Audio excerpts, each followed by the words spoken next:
23년 9월 달에 백혜룡 수사팀에서 인천에서 있었던, 인천공항에 있었던 사건을 들춰내려고 하니까 한동훈과 이원석이 백혜룡 수사팀을 도와줬던 남부지검 특수부를 폭파시켜버렸습니다. 7명의 검사 체제에서 5명으로 축소시켜버렸습니다. 마약검사 2명 인사조치해버렸습니다. 부장검사 날렸습니다. 차장검사 날렸습니다. 그리고 마약사부 뺏어가지고 1차장 산하로 보내버렸습니다. 그 이후에 영장을 막아서기 시작했습니다. 수사는 진행될 수 없었죠. 이거 검찰이 한 행위입니다. 자, 심우정 보겠습니다.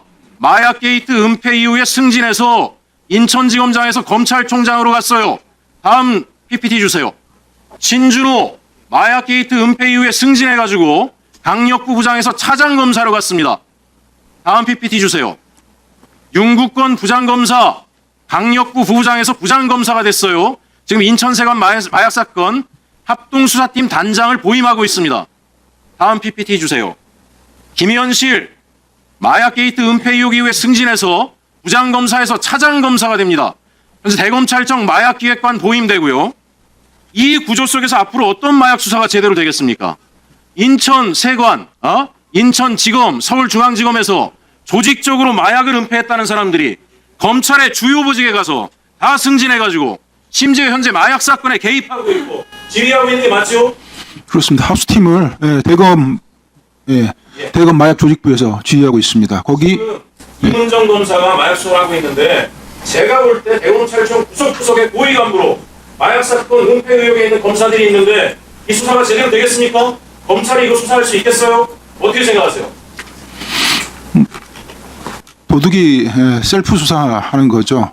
네, 이 마약 게이트에서 검찰이 직접 수사를 하면서 위법행위를 했던 이 검찰 게이트만 간단하게 말씀드리겠습니다. 내용이 너무 복잡하고요. 관련 권력기관들이 너무 많이 개입되어 있는 사건이기 때문에 검찰 얘기만 잠깐 하겠습니다. 공항에 말레이시아 조직원 21명의 조직원이 12차례 침투를 합니다. 한 달 동안. 연 인원으로 따지면 36명입니다. 23년 1월 23일부터 계속해서 들어오다가 우연찮게 2월 5일 날 공항 입국장에서 검거가 됩니다.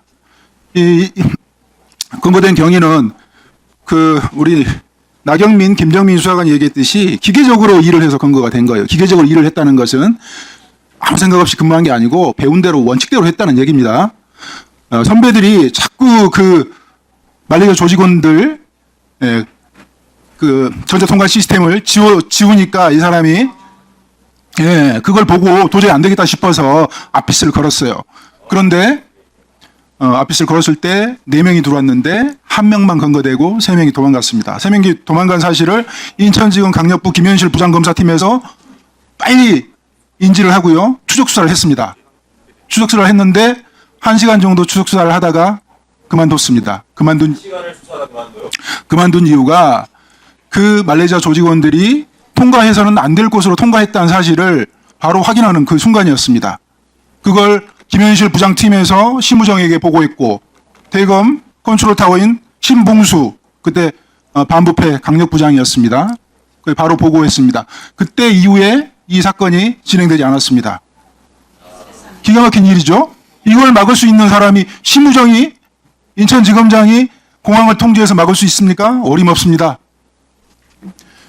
바로 대통령실에서 개입을 해서 막은 거죠. 그것은 대통령실에서 근무를 해본 사람들, 근무를 해본 경험이 있는 공직자들은 상식적으로 다 이해할 수밖에 없는 상황이에요.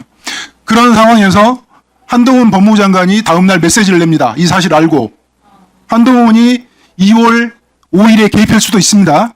개입했을 가능성도 있습니다. 2월 6일 날 심우정 인천지검장에게 경고 메시지를 보냅니다. 전국의 지검장 마약 유통책 정확히 엄정하게 검거해서 법정 최고형을 구형하라고 심우정한테 경고 메시지를 내지만 심우정이 들은 척하지 않습니다. 그 이후에 계속해서 마약 조직원들이 들어오게 됩니다. 물론 그때 뒤를 봐줬던 공범에 가담했던 인천세관 직원들이 영웅이 되었습니다. 아예 관리를 합니다.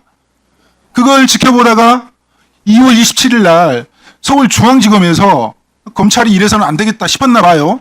그래서 서울중앙지검에서 김해공항을 내려갑니다. 그때 그 김해공항에 내려가지고 3명을 검거해 왔는데 이 3명이 기존에 있었던 범죄 사실을 다 자백을 합니다. 인천에 1월 27일 날 세관직원들이 도와줬던 그 상황.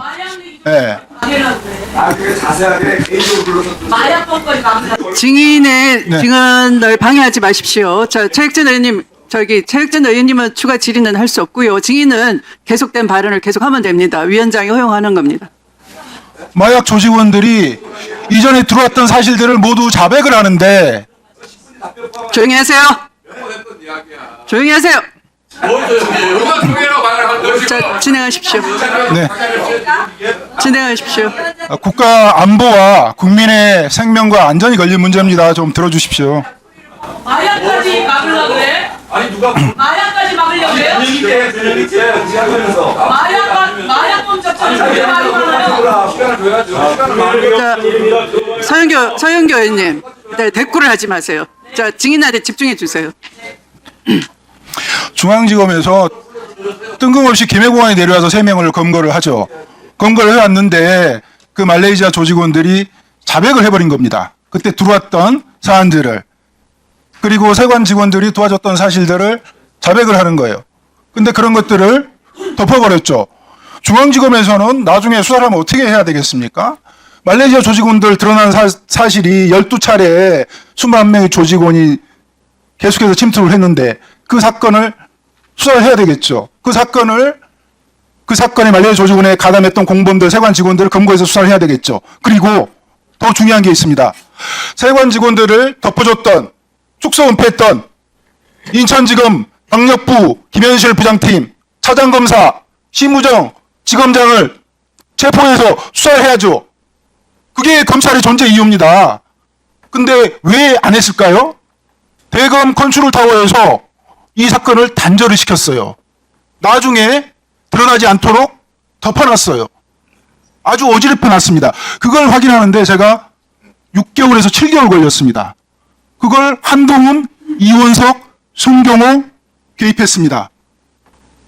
그리고 나서 어떻게 됐습니까? 한동훈은 그 이후에 목소리를 내긴 했죠. 그렇지만 그 마약이 한 번 검찰에서 덮어주는 신호를 보냈기 때문에 국정원이 눈을 감았습니다. 방첩사가 눈을 감았고 인천공항공사, 관세청, 경찰이 눈을 감았습니다. 계속해서 마약이 들어왔어요. 계속해서 들어왔습니다. 심지어 나무도마로 들어와 있습니다. 이거 수사해야 되겠습니까? 안 해야 되겠습니까? 그리고 나서 23년 9월 달에 백혜룡 수사팀에서 인천공항에 있었던 사건을 들춰내려고 하니까 한동훈과 이원석이 백혜룡 수사팀을 도와줬던 남부지검 특수부를 폭파시켜버렸습니다. 7명의 검사 체제에서 5명으로 축소시켜버렸습니다. 마약검사 2명 인사조치해버렸습니다. 부장검사 날렸습니다. 차장검사 날렸습니다. 그리고 마약사로 뺏어가지고 1차장 산하로 보내버렸습니다. 그 이후에 영장을 막아서기 시작했습니다. 수사는 진행될 수 없었죠. 이거 검찰이 한 행위입니다. 그리고 제가 이 감봉꽁 띠지 사건 들어보면서 이 마약 사건하고 너무 닮아 있다는 걸 제가 느끼고 또 느낍니다. 이거 수사해야 되지 않겠습니까? 이게 국기문란입니까? 나라가 망하게 할 사건입니까? 특검을 해요. 기본 특검에서 뭐 하는 거야? 저런 거 지고. 검찰이 한 행위입니다. 검찰이. 검찰이 수사 못하면 특검 합시다 그러면. 근데 특검에서 제대로 하죠. 그런 건 놔두고요. 그러면 신동호 의원님은 지금 특검 동의를 하시는 겁니까? 의제로 채택할까요? 이 검찰이 한 행위는 수사 기록에 그대로 남아 있습니다. 그 수사 기록들은 검찰이 취급했던 수사 기록들은 확정 판결이 나 있기 때문에 연락 요청하시면 됩니다. 안 줍니다. 검찰은. 그리고 백혜룡 수사팀에서 수사했을 때 취급한 적 없다고 계속해서 거짓말했습니다. 그런데 어떻습니까 지금? 본인들이 합수팀 꾸렸잖아요. 그 합수팀 꾸린 사람들이 누굽니까? 심우정, 노만석, 신준호, 김현실, 그 다음에 합수팀 단장은 그때 마약 사건 덮어서 진급했던 윤국권입니다. 그리고 수사 기록과 경찰 인력을 내주었던 사람들이 이호영, 김병찬, 박현수, 이 사람들이 마약 게이트 덮어줬던 사람들입니다. 내란 세력이기도 하지만 마약 게이트와 관련돼 있던 사람들입니다. 이런 사람들로 합수팀을 꾸린 겁니다. 이 합수팀 유지되는 게 맞습니까? 네, 참고인의 말씀을 들어보니 매우 심각한 사건 은폐입니다. 심지어 듣다 못한 신동욱 의원께서도 특검에서 조사할 필요성을 동의하시는 정도입니다. 네, 충분히 공감합니다. 참고인 수고하셨습니다. 들어가셔도 되겠습니다. 네. 먼저 같이 이야기 나눠볼 텐데요. 2,200억 원 규모의 인천 세관 마약 게이트를 수사했던 백혜룡 경정. 지난 3일 국회 법제사법위원회가 진행한 경찰개혁 4법 입법 청문회에 출석하셨고요. 충격적인 의혹을 폭로했습니다. 관련 영상 먼저 보실게요. 이 마약 게이트는 이렇게 보셔야 됩니다. 대통령 내외가 마약 수입을 했다? 마약 독점 사업을 했다? 지금 어떻습니까? 내란을 경험하고 나니 있을 수 있다는 생각이 들지 않습니까? 자, 내란을 하려면 가장 중요한 게 인적 구성이지만 또 두 번째로 중요한 게 똑같이 중요한 게 내란을 수행할 수 있는 운영 자금이죠. 내란을 수행하는 운영 자금이 합법적으로 마련될 수 있겠습니까? 대한민국에는 5만 원권이 지하에 엄청나게 숨어 있습니다. 그 5만 원권을 모을 수 있는 게 바로 대한민국에서의 필로폰입니다. 이 사실은 특수부 검사들, 강력부 검사들, 거기서 나와서 변호 활동하는 마약 사건의 변호 활동하는 변호인들은 누구나 상식적으로 알고 있는 내용입니다. 일부 권력자가 5조 원을 국세에서 빼는 것은 쉽습니다. 그러나 그것의 10분의 1을 5천억을 현금으로 만드는 것은 불가능합니다. 그러나 그걸 가능하게 하는 게 있습니다. 그게 마약입니다. 저는 이 마약 게이트에서 내란의 운영 준비 자금으로 이 마약 독점 사업을 했다고 확신하고 있는 사람이고요. 그게 우리가 보았던 윤석열, 김건희 공동정부의 민낯이었습니다.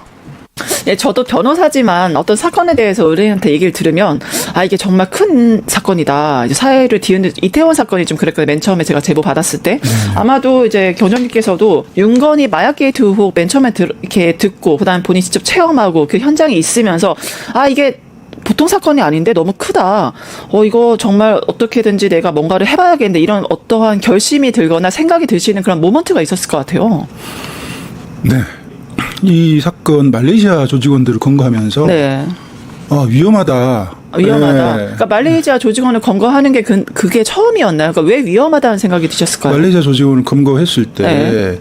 이들이 나무 도마로 나무 도마에 숨겨진 그 필로폰을 네, 항공 화물로 받았잖아요. 네. 그걸 직접 눈으로 확인하고 그 과정에서 아마 도마를 하면 우리가 그 칼로 음식을 만드는 그 도마 그렇죠. 근데 거죠. 네. 상태가 좋지 않은 나무로 돼 있고요. 네. 좀 허접해요. 그러니까 동네 마트 가면 네. 4,000원에 사는데 네. 항공 운송료가 1kg에 4만 원에 육박한단 말이에요. 1kg에 4만 원. 네. 네, 제가 뭐 나중에 얘기하겠지만 네. 인천공항에서 수학과장으로 근무한 적이 있어서 네. 이 사정을 조금 알아요. 아. 그런데 한 번 들어온 게 아니고 네. 계속 들어왔고요. 계속 들어왔다. 그게 들어오니까 네.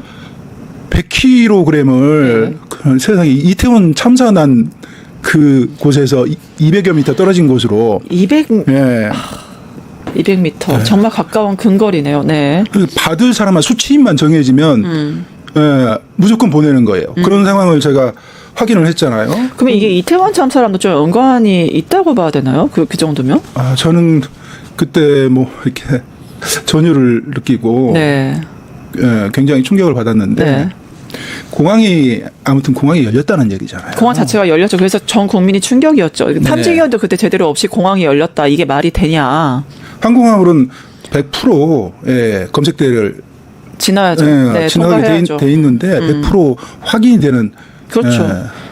대한민국 그 공항 얼마나 국제적이고 세계적이고 체계적입니까? 이게 그냥 통과한다. 상식적으로 이해가 안 가는 거거든요. 그건 그날 세관 직원들이 일을 하기가 싫어요. 부부싸움 해가지고 정말 일을 하기 싫어요. 네.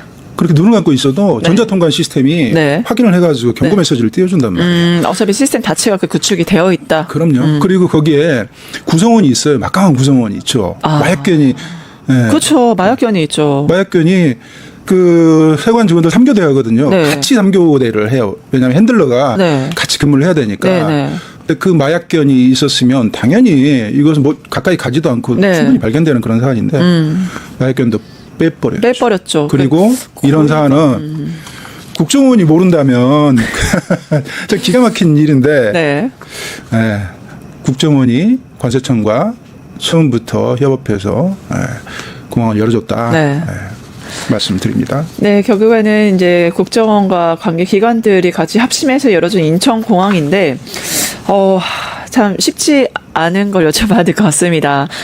그런 정말 국내에서 큰 이슈, 문제가 될 수밖에 없는 이런 초대형 사건을 마주하시고, 결국 그거에 대해서 문제점을 느끼셨는데, 그게 뿐만 아니죠. 자청과 징계를 당하셨어요. 그래가지고, 하지만 이후에도 멈추지 않고 계속 폭로를 이어가셨거든요. 그러니까 저 같은 경우도 예전에 문제점을 내부의 어떤 횡령이나 배임이나 조직의 문제점을 제기를 했을 때, 그 전에도 저도 개인적으로도 나는 의롭게 살았어. 나는 정말 불의에 싸우는 뭐 거리의 변호사 이렇게 정말 그렇게 살아왔음에도 그 순간 그 직전에도 고민을 하지 않을 수가 없고, 왜냐하면 가족도 있고 여러 가지 주변 상황들 다치는 것도 있으니까 후회도 계속 시달렸거든요, 솔직히 말해서. 근데 이러한 용기를 내게 된 여러 가지 그런 자청과 징계와 여러 가지 불이익이 있었음에도 불구하고 이게 폭로를 하신 거잖아요. 그런 어떠한 이게 폭로를 하시게 된 폭로해야겠다. 난 이거 계속적으로 말을 해야겠다. 문제 제기를 해야겠다. 그런 어떤 계기 모멘텀이 좀 있었을까요? 처음에 외압이 경찰 지휘부 내에서 행사됐을 때는 제가 호소하고 설득하는 과정이 있었어요. 이건 나라 망한다. 어떤 분들을 좀 호소하고 설득? 경찰서장 그리고 지휘부의 상대로 제가 호소를 했죠. 이제 호소를 하니 돌아오는 건 더 큰 외압이었는데 이런 상황에서 선택을 하는 이제 국면이 생기게 되잖아요. 네. 이제 그럴 때 이제 저는 어떤 중요한 지점에서 선택을 할 때 이 운명이라고 생각을 합니다. 네, 운명. 예. 저한테는 어찌 보면 이 사건을 취급했던 것도 그렇고 이런 선택을 해야 되는 것도 운명이었는데 이 사안 자체가 처음부터 대통령실이 개입됐다는 걸 알았기 때문에 제가 싸우려면 일단 마음의 준비를 해야 됐어요. 그래서 네. 제 명령을 충실하게 수행했던 직원들이 다치면 안 되잖아요. 그런 동료들이 다치는 염려를 제일 많이 하잖아요. 그래서 이 동료들한테 제가 의사를 좀 물어봤죠. 네. 할 수 있겠느냐. 당연히 동료들은 목숨을 걸 일은 아니니. 예, 그래서 그러면 나 혼자 외압은 싸울 테니 우리 동료들은 이 외압에는 관여하지 말아라. 그리고 이렇게 절연하는 시간이 좀 있었습니다. 그리고 나서 홀로 남았을 때 죽더라도 혼자 죽겠다. 그리고 모든 국가기관, 권력기관이 개입되어 있는데 어느 공무원 하나 말하는 사람이 없으면 되겠습니까? 나라 망하게 생겼는데. 네. 그래서 저라도 목소리를 내야 되겠다. 그런 절박함이 있었습니다.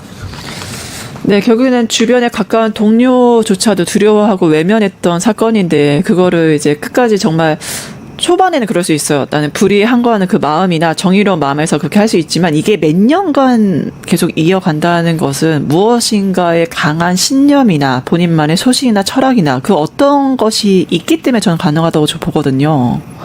방금 제 방송을 틀어주셨는데 네. 그 범죄를 확신하고 있는데 어떻게 눈을 감겠습니까? 예. 그 부분에 대해서 제가 눈을 감고 이 마약 게이트가 묻혀지게 되면 제가 대검찰청 앞에서 했던 말이 있습니다. 해방 직후에 독립군을 가장한 사람들이 너무 많이 나타났습니다. 네, 맞아요. 그때 청산하지 못해서 우리가 이 고충과 어려움을 겪고 있는데 네. 이 사안이 닮아 있다고 저는 네. 생각을 합니다. 그래서 네. 반드시 이 문제를 네. 짚고 넘어가고 발본색원 해야 된다고 생각해요. 네. 다 처벌할 수 없지만 반드시 드러내서 이후에 다시는 이런 일이 없도록 이렇게 해야지 나라가 바로 서고 대한민국이 바로 설 수 있다고 그렇게 생각을 합니다. 네, 정말 자청과 징계에도 외로운 싸움을 이어가시고 오직 그 나라를 생각하는 마음, 진짜 나라를 위해서 일하는 공무원이라는 게 어떠한 분들이 해야 되는지, 진짜 공무원이 무엇인지를 정말 롤모델을 보여주시는 것 같아서 지금 가슴이 굉장히 뭉클합니다. 싸우려면 혼자 싸우는 것도 좀 한계가 있죠. 계속 에너지를 받고 힘을 받는 그런 응원도 굉장히 중요할 것 같은데 이번 마약 게이트 세력과 맞서서 이렇게 정말 투철하게 싸우실 때 혹시 경찰 조직이나 이제 외부 외곽에서 계속 압력이 들어왔을 것 같아요. 이게 통실이 연결이 되다 보니까. 근데 기간상으로는 지금 거의 2년간의 지난 네, 싸움을 2년이 되었네요. 하고 있죠. 근데 조직 내에서 혹시 좀 너무 잘하고 있다, 함께하고 싶다, 뭐 응원한다 이런 움직임은 좀 없었나요? 우리 경찰 조직 내에서 개별적으로 네. 우리 동료들의 응원 메시지는 계속 받고 있습니다. 네. 근데 개별적인 거고요. 개별적으로 이제 조직적은 될 수가 없고. 네. 조직 차원에서는 저를 이제 악마하고 프레임을 씌워서 조직에 이제 적응하지 못하는 자 이렇게 만들었기 때문에 그 구도가 사면 초과의 구도였거든요. 네. 지금 이제 경찰 지휘의 주축을 이룬 경찰대 라인, 그렇죠. 경찰대가 거기 메인스트림으로. 네, 조지호 청장 김봉식, 김병찬, 그 다음에 동국대 경찰행정학과를 위시한 간부 후보 출신들, 김찬수, 최근에 경찰청장 직대했던 이호영 라인입니다. 그리고 고시 출신들, 서울청장 김광호, 국가수사본부장이었던 우종수, 그 다음에 정보 라인을 동원해서 저 특별첩보 SRI라고 그러거든요. 백혜룡에 대한 비위나 조그마한 흠이라도 수집해서 이렇게 보고하라는 그 명령이 하달린 적이 있는데 그게 정보하고 청문회에서 활동을 하거든요. 우리 일반 순경 출신을 이용한 그런 중상모략 사면 초과가 되니 제가 설 자리가 없었죠. 고통스러운 괴로운 그런 시간이었습니다만 이 싸울 수밖에 없는 그런 상황이어서 계속 싸워왔습니다. 예, 정말 2년여간 정말 외롭고 의로운 싸움을 해 오신 것 같습니다. 주로 공격을 할 때 사실 가까운 사람들이 더 큰 적이 될 수도 있는 거잖아요. 더 아프죠. 그래서 동료들이나 가까운 사람 공격해서 너무나 마음이 아프셔서 더 힘들게 다가오셨을 것 같아요. 대부분 메시지를 공격하는 게 아니라 메신저를 공격을 하고 있으니까. 그래서 이런 외압과 방해가 지속적으로 있었을 것 같은데 구체적으로 어떠한 외압이 있었는지 아니면 구체적으로 내부에서 어떠한 방해가 좀 있었는지 알 수 있을까요? 수사를 못하게 네. 외압을 행사했는데 일단 김찬수 소장이 대통령실 언급하면서 저한테 이제 브리핑을 못하도록 했는데 네. 그때는 제가 대통령실이 알고 있다는 건 나도 알고 있다. 그렇지만 나는 하겠다 네. 이렇게 저항을 했죠. 네. 너무 심각한데 대통령실에서 네. 이 사건을 묻어서는 안 된다고 판단을 했어요. 그런데 김찬수 소장이 이건 지시입니다 이렇게 했을 때 그 네. 지시를 어기게 되면 바로 제가 직위 해제 당할 위험이 있어서 이제 그런 외압이 있었고 이후에도 브리핑 이제 시도를 하는 과정에서 그 브리핑 내용을 전부 이제 마사지라고 그러죠. 삭제당하는 그런 상황들이 계속 있었고요. 네네. 그게 이제 수사하지 말라는 압력이거든요. 그리고 우리 직원들과 저를 이간질하는 작업이 서울청과 국가수사본부에서 지휘부를 중심으로 네. 아주 조직적으로 계속 있었고요. 네. 관세청장과 이제 협작을 해가지고 네. 저를 공격을 했는데 관세청의 명예를 훼손을 했으니 명예훼손죄로 고소하면 검찰에서 바로 수사를 착수할 거다. 네네. 백혜룡이 하는 얘기는 피의 사실 공무상 기밀이다. 네. 이걸 검찰에서 바로 수사 착수할 거다. 백혜룡 옆에 있으면 패가망신한다. 민사소송도 10수억 들어올 텐데 감당할 수 있겠느냐. 네. 빨리 떨어져라. 백혜룡 끈 떨어진 지 오래다. 너네들 못 지켜준다. 이러면서 이 소문을 뭐 조직 내에서도 흘리고 또 언론 기자들을 통해서도 흘리고 이러니 참 버텨내기는 힘들었는데 그걸 제가 받아서 일희일비하게 되면 영이 안 서죠. 그래서 그걸 제가 듣고도 모른 척하면서 싸워왔던 그런 시기가 있었습니다. 네, 그래서 이런 외로운 싸움을 이어가고 계시는 의인 이제 경정님 얘기를 듣고 있는데 사실 사람들이 맨 처음 이 소식 접했을 때 너무 무겁다도 있지만 이게 영화에서나 가능한 얘기가 아닌가. 그래서 어떻게 인천 세관 자체가 범죄에 연루되고 어떻게 통실이나 핵심 인물들이 범죄에 연루되고 이런 것들을 사람들이 이거 말이 돼? 이런 게 대한민국 마약 청정국이라면서 어떻게 세관과 범죄 조직이 연루돼서 이런 일이 일어날 수 있어. 다들 굉장히 좀 놀라시고 의아해 하셨거든요. 네. 어떤 분은 영화 같다. 어떤 분은 만화 같다. 저도 처음에 이 사건을 진행해 나가면서 너무 위험한 사건이고 네. 너무 영화 같은 사건이어서 네. 굉장히 조심스럽게 돌다리를 두드리면서 진행을 해 나갔죠. 현장 검증을 여러 차례 반복을 했습니다. 네. 너무 어려워요, 사건이. 너무 어렵고 검찰에서 콕콕 묻어놨기 때문에 네. 들춰내기가 어려웠어요. 네, 그러니까 직접 수사를 진행해 보시니까 검찰에서 어떤 식으로 어떻게 묻어놨었나요, 이게? 백혜령 수사팀이 수사를 해서 이 말레이시아 조직을 적발하고 세관 연루 사실을 확인하게 된 게 23년 9월이에요. 네. 그런데 그 6개월, 7개월 전에 네. 23년 1월 23일부터 2월 말까지 네. 공항에 엄청난 일이 있었어요. 네. 말레이시아 조직원 21명이 12차례 침투를 했는데 연 인원으로 따지면 36명이죠.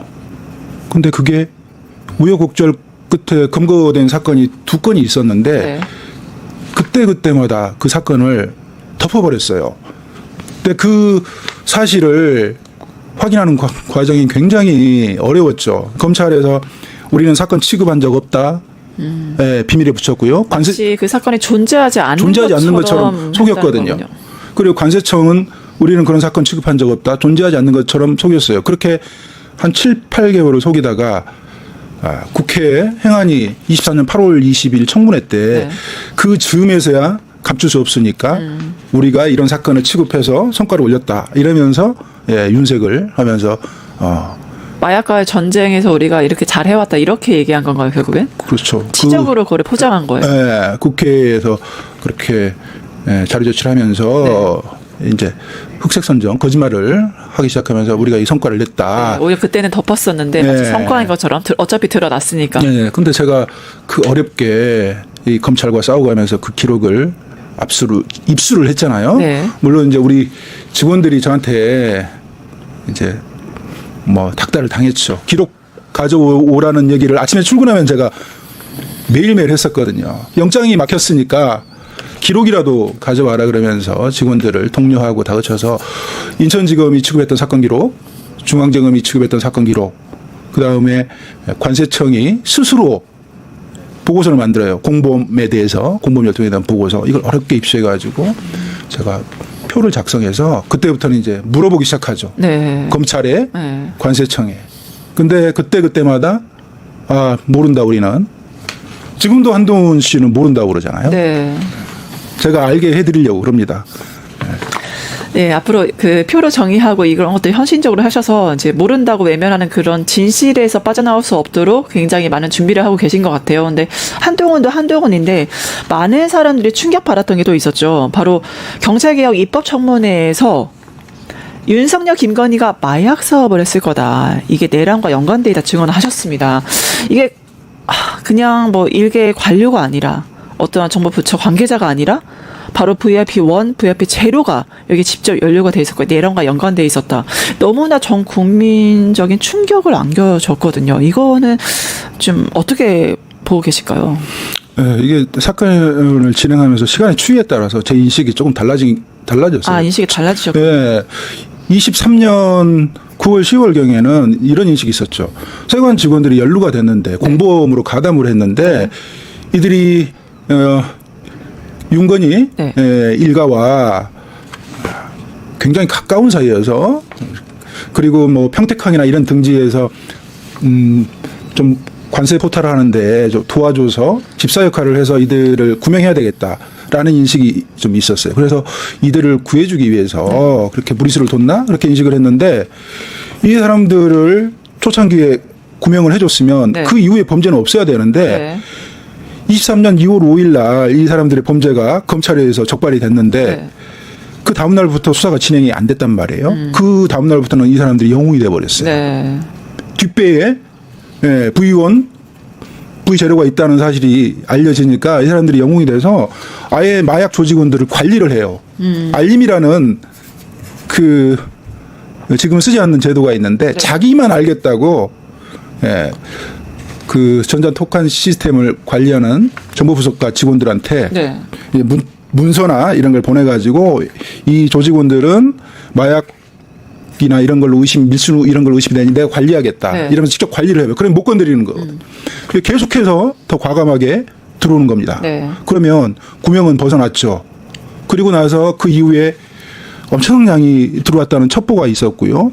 대전하고 청주에 보관하는 공장이 있고 부산 쪽에 보관하는 공장이 있고 그다음에 나무도마로 엄청난 양을 밀어붙이잖아요. 저는 이제 물 밀듯이 들여보냈다 이렇게 표현을 하거든요. 그러면 이건 사업이다. 독점 사업이다. 이렇게 판단했던 게 24년 6월 말입니다. 이때부터는 제가 독점 사업이다라고 얘기를 했고 검찰이 보증을 서줬다. 관세청과 국정원이 애초에 열어줬다. 이렇게 주장을 해왔는데 그게 언론에 실리지 않았죠. 예, 말씀하신 대로 부산과 청주에 공장이 있어서 물 밀듯이 들여보냈다. 이제 2024년 6월 말 이제 관세청과 관련성 결국엔 이게 주어는 단 하나입니까? 마약입니까? 그렇죠. 네, 마약을 부산과 청주 공장을 통해서 물 밀듯이 들여보냈고 또 관세청도 이거를 그냥 그 여과 없이 필터링 없이 그냥 보냈고 협조를 했고 이런 작업들이 조직적으로 누군가의 비호 없이는 이루어지기 힘들다 이렇게 보시는 거죠. 그렇죠. 제가 거기서 근무를 1년 동안 했잖아요. 네. 잘은 모르지만 관세청 직원들이 관복 입은 제복 입은 사진을 범죄자한테 보내주고 이렇게 해서 그 모습 그대로 범죄자들 앞에 나타나지 않거든요. 밀수라는 게 그 의미가 뭡니까? 조심조심 몰래 하는 네. 게 밀수잖아요. 네. 이렇게 대놓고 했다는 것은 그것은 누군가의 비호 없이는 불가능하다. 과시하는 거죠. 과시한다고. 네. 아. 과시하는 거죠. 이들의 행위가 니네들의 행위는 어찌 보면 이건 우리 선조들한테 죄송한 얘기인데 지금 니네들이 몰래 하는 행위는 독립군처럼 독립운동하는 거다. 왜 준비를 하고 있었잖아요. 내란을. 그렇죠. 이 종북 좌파 척결을 위해서 공무원들은 자존심이 더군다나 이렇게 안보나 권력기관 그다음에 검찰이나 이 수사기관에 근무하는 사람들은 자존심이 대단하죠. 네. 그런 사람들을 돈다발과 승진으로 묶어두기에는 쉽지 않죠. 네. 그런 의식이 있지 않으면 어떻게 제복을 입고 대한민국 공무원이 제복을 입고 마약 조직원들을 인솔해주고 빼내주고 이렇게 하겠습니까? 네. 어떻게 대놓고 숨어서 한 것도 아니고 제복을 입고서 마약 조직원들과 이렇게 일하는 모습에 굉장히 충격을 받으셨을 것 같아요. 근데 또 비선실세 논란도 그가 있지 않습니까? 김충식 그 이름도 나왔는데 말레이시아 310kg 그다음에 1차 55kg 이 메모 그러니까 잘 모르는 사람은 말레이시아 55kg 이건 뭐지라고 생각하실 것 같아요. 근데 교수님은 보자마자 이게 뭔지 딱 아셨을 것 같거든요. 그 윤석열 김건희 이제 수법이죠. 수법. 제가 그 당시에 이 김충식 캐린더 탁성년 캐린더에서 연세대학교 네. 탁성년 캐린더인데 거기 310kg, 1차 55kg 이렇게 돼 있는데 그 시기가 언제냐면 제가 대통령실에 외압이 있다고 인터뷰를 하면서 싸우기 시작하는 그 시점에 23년 11월입니다. 네. 이 사람들은 어떤 범죄가 발각되고 그러면 위축되는 게 아니고 더 과감히 밀어붙여요. 특색이 있죠. 이 사람들이라 하시면은 비선실세 김충식을 포함해서 윤석열 김건희를 그렇죠. 윤석열 김건희를 말씀드리는 거예요. 네. 김충식 그다음에 말레이시아에 거주하는 김건희 씨 동생 김진아 씨 그다음에 오빠 김진우 씨 이 네. 등등은 이 패밀리. 대리해서 패밀리고 직접 대통령과 대통령의 부인이 마약을 수입할 수는 없지 않겠습니까? 네. 그 대리인들이 했을 건데 그 중심에 윤석열과 김건희가 있다 이렇게 말씀을 드리는 겁니다. 실제로 이제 백경련 이때 상황을 근거로 해서 이 메모 근거로 해서 이미 그때 의혹을 폭로하신 시점이니까 그 시점이 딱 맞아 떨어지는데 메모와 그래서 경련님을 추적하고 있었던 게 아니냐 감시하고 있었던 게 아니냐 이런 의혹들이 강하게 좀 제기가 됐었거든요. 그런 제가 제보를 많이 받았어요. 몸조심하라고. 네, 몸조심하라. 작업 들어올 거다. 작업 들어오면 국정원에서 보통 하거든요. 네. 국정원이 저희가 이제 국정원이 주로 하는 게 이제 공작이죠. 네. 그 공작을 나라와 국민을 위해서 해야 되는데 이 국정원이 이 마약 유통을 차단하는 일에 대해서는 완벽하게 눈을 감아버렸는데 그런 소문이 돌아서 제가 이제 공황 장애가 좀 왔던 적이 있습니다. 그래서 제가 차량 운전을 제 스스로 안 했고요. 밖으로 나가지 않으려고 노력했고 뭐 골목길 등 이런 데를 들어가지 않으려고 조심했던 그 시기가 한 1년 정도 있었습니다. 네, 현장과 맞서서 이게 아무래도 시간 관계상 마지막 질문이 될 것 같은데 한꺼번에 좀 여쭤볼게요. 그러니까 뭐 이문정 지검장 찾아가서 크게 항의도 하셨고 현장에서 지금 이렇게 싸우다 보니까 지금 국민들은 정말 빛의 혁명을 만들어내면서 뭐 검찰 개혁, 뭐 사법 개혁, 경찰 개혁 여러 가지 문제점을 이게 해야 된다 제기를 하고 있어요. 그러니까 현장에서 이렇게 맞서 싸우시면서 아 검찰 개혁 좀 이렇게 해야 된다. 뭐 경찰에서도 문제 있으면 경찰 개혁 좀 이렇게 좀 해야 할 필요가 있다. 그런 것들 느끼시는 바가 어떤 건지 좀 제안해 주셨으면 좋겠고 이제 마지막으로 정말 정권이 바뀌었어도 여전히 지금 통제와 감시와 외압 속에서 힘들게 싸우고 계시잖아요. 그래서 아마 이 방송을 지금 실시간도 보고 계시고 나중에라도 많은 분들이 이제 보실 텐데 국민들에게 어떠한 좀 메시지가 있으시다면 그 메시지도 좀 부탁드리겠습니다. 네, 경찰 개혁 네, 당연히 해야죠. 네, 어떻게? 네, 지금 이 마약 게이트를 최초에 나서가지고 국가안보실하고 네. 관세청하고 경찰 지휘부하고 이렇게 나서서 외압을 행사를 했는데 우리 제가 자라온 터전이지만 경찰 개혁 시급하다고 생각을 합니다. 그 구체적인 부분은 시간이 없어서 나중에 기회가 있으면 말씀드리고요. 검찰은 제가 이문정 지검장님을 찾아간 적이 있습니다. 네. 뭐 방문 요청을 해서 항의하러 찾아간 건 아니고요. 결과적으로 그런 모양새가 됐는데 이 합수팀을 꾸렸던 그 과정이나 절차가 전혀 없어요. 네. 지금 이 합수팀은 이 사건을 중심으로 꾸려졌잖아요. 사건 기록이 경찰에 있는지 불송치를 해서 검찰이 그걸 가지고 재수사 요구를 한 건지 송치를 해서 보완 수사를 하는 건지 보완 수사 요구를 하는 건지 그 자체가 불분명해요. 지금 경찰에 사건이 있는데 그게 검찰로 넘어갔다면 네. 그건 경찰 지휘부가 직권남용한 거 위법합니다. 그런데 그 구성원들이 대통령이 당선된 지 일주일 만에 그 합수팀이 급하게 꾸려졌는데 절차 과정이 없는 것도 위법하지만 그 구성원들이 심우정, 노만석, 그 검찰 지휘부요. 그 다음에 그 주의 감독하는 신준호 서장검사 전부 마약 게이트 덮어준 사람들이에요. 예. 그 다음에 그 기록을 내주고 우리 경찰 인원을 내준 경찰 지휘부 이호영, 국가수사본부장 김병찬, 서울청장 박현수 이런 사람들이 전부 마약 게이트하고 직접적으로 연관돼 있는 사람들이거든요. 네. 이런 사람들로 구성해가지고 꾸렸으니 이 사건을 진행을 해서 실체를 밝히고 정의 실현하겠다고 그런 게 아니고 사건을 축소 은폐하는 목적이 1차 목적이겠고요. 네. 두 번째는 국민의 관심사로부터 멀어지게 해야 되겠다. 네. 격리해야 되겠다. 특검은 진행하는 과정에서 국민한테 알리는 그런 절차가 있지만 이 검찰 합수팀의 수사는 이 피의 사실 공무상 기밀이라는 이유로 지금 아무 말도 안 하고 있잖아요. 숨기고 있잖아요. 네. 진행도 안 되는 걸로 제가 알고 있습니다. 이런 상황이어서 이 합수팀은 해체돼야 되는 게 맞는 거고요. 해체돼야 되는. 예. 제일 좋은 방법은 특검을 출범시키는 거죠. 근데 지금 그게 어렵다면 상설특검이 지금 이미 네. 의결돼서 통과돼 있으니 그거라도 출범시키면 됩니다. 네. 그게 검사 5명, 수사관 20명으로 구성된 체제인데 착수하면서 이렇게 범위를 확장시켜 갈 수는 있는 거고요. 만약에 그것도 어렵다 그러면 합수팀을 해체하고 다시 절차와 이런 것들에 맞게 다시 꾸리면 됩니다. 그거 일주일밖에 안 걸리거든요.